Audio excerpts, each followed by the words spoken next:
इंशाअल्लाह बावाज़ बुलंद तर सलावत। अल्लाहुम्मा सल्ली अला मुहम्मद व आले मुहम्मद। बिस्मिल्लाहिर्रहमानिर्रहीम अल्हम्दुलिल्लाहि रब्बिल आलमीन वल आक़िबतु लिल मुत्तक़ीन व आलिहि तय्यबीन अत्ताहिरीन अल मासूमीन अल्लज़ीना ज़हबल्लाहु अन्हुम अर्रिज्स व तहहरहुम तत्हीरा। अल्लाहुम्मा सल्लि अला मुहम्मद व आले मुहम्मद व बिही नस्तईन फ़स्अलु अहल ज़िक्र इन कुंतुम ला तअलमून। बावाज़ बुलंद तर सलावत।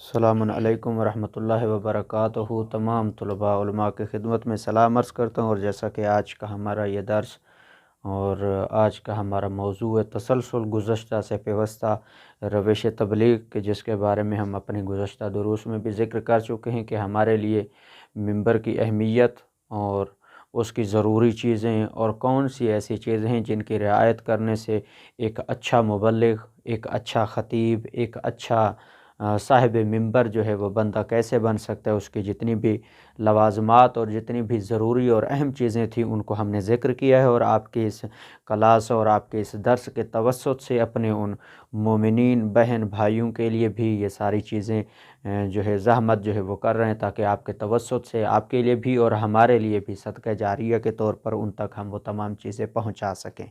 तो जैसा कि हमने अपने पिछले गुज़श्ता दुरूस में भी ज़िक्र किया है कि सबसे ज़्यादा अहम चीज़ें जो हैं जिसको हमने ज़िक्र किया था उसमें अरकान तबलीग को हमने ज़िक्र किया था कि ख़ुद मुबल्लिग होना या महतवा तबलीग, सामीन तबलीग, लिबास मुबल्लिग और वज़ाहत मुबल्लिग, वो सारी चीज़ें हमने बेतरतीब उनको ज़िक्र किया था। उसकी हमने वज़ाहत जो है उसको भी हमने बयान किया था।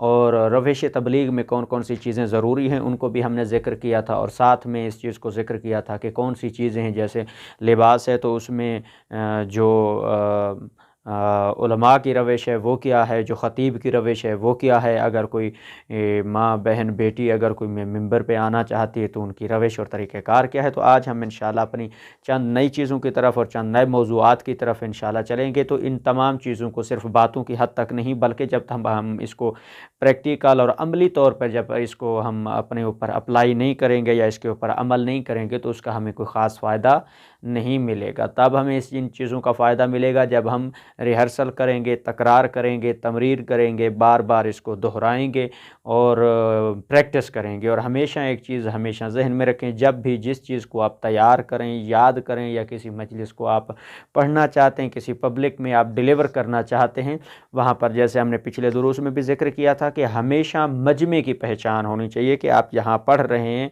वो किस ज़ुबान से ताल्लुक़ रखता है, वो इलाका, वो लोग जो बैठे हुए हैं वो सुनना क्या चाहते हैं और किस चीज़ को किस अंदाज़ में वो समझ सकते हैं। तो उसी अंदाज़ को लेकर ही वहाँ पर उनको वो बात पहुँचाई जाए। या आप तबलीग करना चाहते हैं, वो फ़ज़ाइल सुनना ज़्यादा पसंद करते हैं, वहाँ पर ज़्यादा फ़ज़ाइल पढ़ के फिर आप अपने एक नुक्ता तबलीग को वहाँ पे बयान करें, ताकि उस फ़ज़ाइल की मद में वो उस एक नुक्ते को जो है वो सुनना पसंद करें या आपकी उस बात को जो है वो सुन सकें और आप उस बात को डिलीवर भी कर सकें। और इसी तरह से जहाँ पर किसी जगह कोई ऐसी जगह जहाँ पर मसाइब सुनना पसंद करते हैं, वहाँ पर ज़्यादा मसाइब जो है वो आप पढ़ें, ताकि वो आपसे राज़ी भी रहें और आपकी जो एक चाहत है, अपनाइयत है और एक पसंदीदगी है वो आपकी ज़्यादा हो, ताकि आप ज़्यादा से ज़्यादा लोगों में जब आप घुल मिल जाएंगे तो आप पैगाम मोहम्मद व आले मोहम्मद ज़्यादा से ज़्यादा पहुँचा सकते हैं, डिलीवर कर सकते हैं।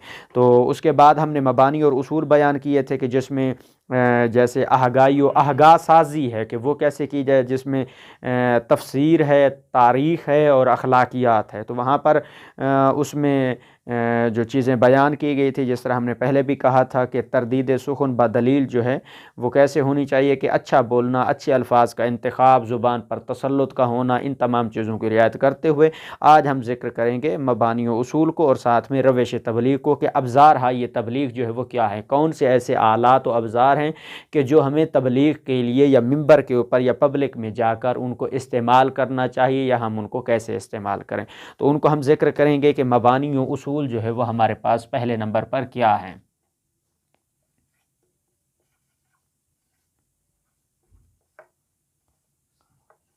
रवेश तबलीग मिंबर के ऊपर जो है वो तबलीग करने के लिए हमारे पास जो मबना है, मबानी जो है वो मबना, बुनियाद, बेसिक जो है वो उसूल जो हैं उसके क्या हैं। उसमें पहली चीज़ आती है कि आहगाई व आगा साजी।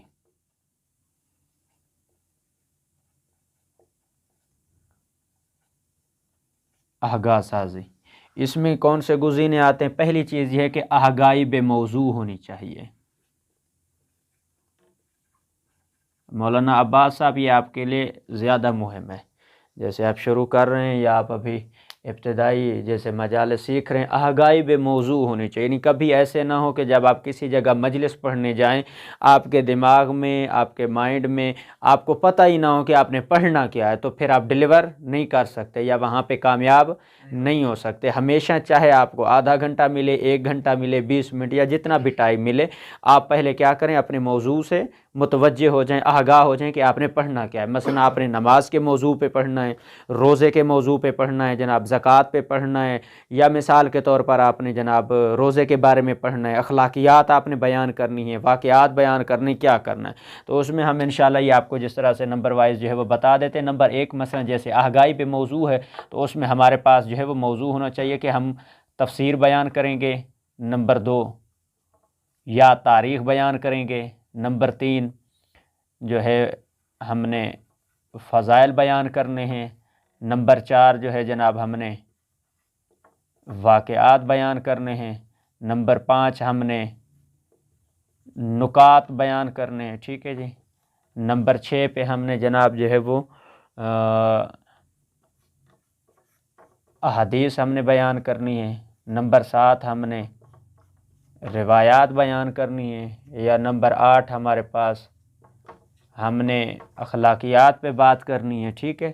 یہ جتنے بھی گزینے ہیں ایک دوسرے سے ٹچ ضرور ہیں، لیکن ایک ابتدائی طالب علم کے لیے جو مجلس سیکھنا چاہتا ہے، جو سیکھنا چاہتا ہے، یا مجلس لکھنا چاہتا ہے، مجلس بنانا چاہتا ہے، تو وہ سوال کرتا ہے کہ جناب ہم مجلس کیسے بنائیں، مجلس کو تیار کیسے کریں، کیسے ہم کتابوں سے اتنی بڑی بڑی کتابیں 200 صفحے کی، 600 صفحے کی، یا مثال کے طور پر چھوٹی چھوٹی کتابیں، اب اگر ہم مجلس بنانا چاہتے ہیں تو ہم کیسے مجلس تیار کریں، تو اس کی طرف ہم ابھی آپ کو نکات کی طرف متوجہ کریں گے کہ مجلس بنانے کے لیے پہلے جیسے ہم نے یہ ذکر کیا نا، پہلے نمبر پر کیا ہے؟ آگاہی بے موضوع، یعنی آپ کیا کریں؟ پہلے آپ کاپی لیں، پینسل لیں، دستہ لیں، کوئی بھی چیز لیں، وہاں پہ آپ لکھیں کہ مثال کے طور پر آپ کا موضوع ہے نماز، ٹھیک ہے، وہاں پر آپ قرآن کی کوئی پہلے جو ہے وہ آیت کا انتخاب کریں گے،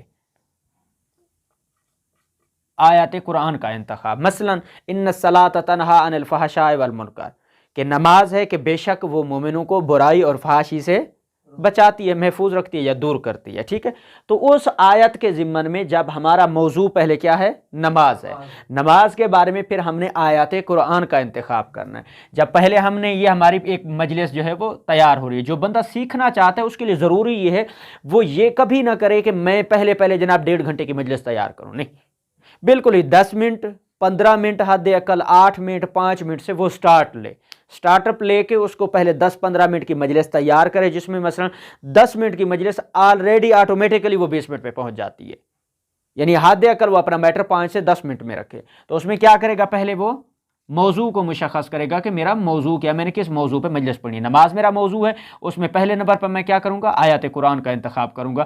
دوسرے نمبر پر پھر میں نے حدیث نماز کے بارے میں نے ذکر کرنا ہے، ٹھیک ہے، یعنی نماز کے بارے میں جو حدیث ہے، حدیث نماز، مثلا رسول خدا صلی اللہ علیہ وسلم فرماتے ہیں کہ نماز دین کا ستون ہے، نماز جو ہے وہ مومن کی معراج ہے، نماز جو ہے وہ انسان کو قرب خدا کی طرف لے کے جاتی، یعنی اب ہم نے پہلے یہ دیکھنا ہے کہ حدیث ہم کسے کہتے ہیں؟ جو رسول سے نقل کی گئی ہو، بیان کی گئی ہو، یعنی قول نبی، فعل نبی، تقریر نبی کو کیا کہتے ہیں؟ ہم حدیث کہتے ہیں، ٹھیک ہے۔ اسی طرح سے جو ہم روایت بیان کرتے ہیں، جو روایت ہوتی ہے وہ قول امام، تقریر امام، فعل امام کو ہم کیا کہتے ہیں؟